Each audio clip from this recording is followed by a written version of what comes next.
Well, tonight, thousands of people still without power after yesterday's fast-moving afternoon storm took down trees, power lines, and utility poles. Happened yesterday right around this time. WMAR 2 News' Mallory Safaste is in Towson with the latest on the cleanup efforts tonight. Mallory, how's it looking out there tonight? Well, Kelly, in this neighborhood, you'll see something like this on almost every block. We just spoke with a tree expert who was here giving an estimate. He said these big trees can come down for a number of reasons: the type, how much decay there is, and also the winds. And the winds were so strong yesterday, they took down a number of trees throughout the area. A 10-minute storm that caused days worth of damage. Navigating Joppa Road is like driving through a labyrinth, while BGE crews work to remove massive trees supported only by power lines.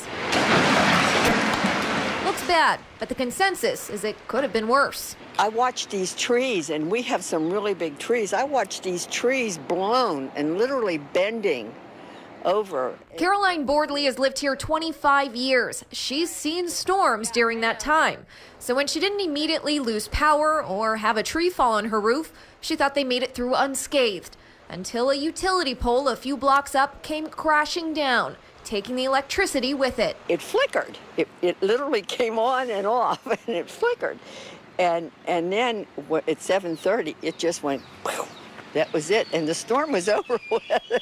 And yet she's surprisingly upbeat for someone without air conditioning in this oppressive heat. Rags around the neck.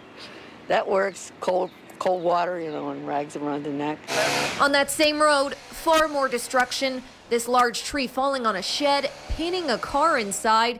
We found George Lopez on top of the house next door, chipping away. We still got a couple more jobs in the neighborhood. We got a lot of tree damage everywhere. He estimates this one job may take 2 days or more.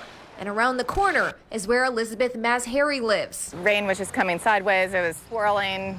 All of a sudden, called for the girls to come downstairs. So I was afraid we might lose a tree, and we did. She said a neighbor saw the tree in her front yard get struck by lightning. And that's what I think brought it down. You can see some charred pieces here. We just heard one pop, and the tree was down.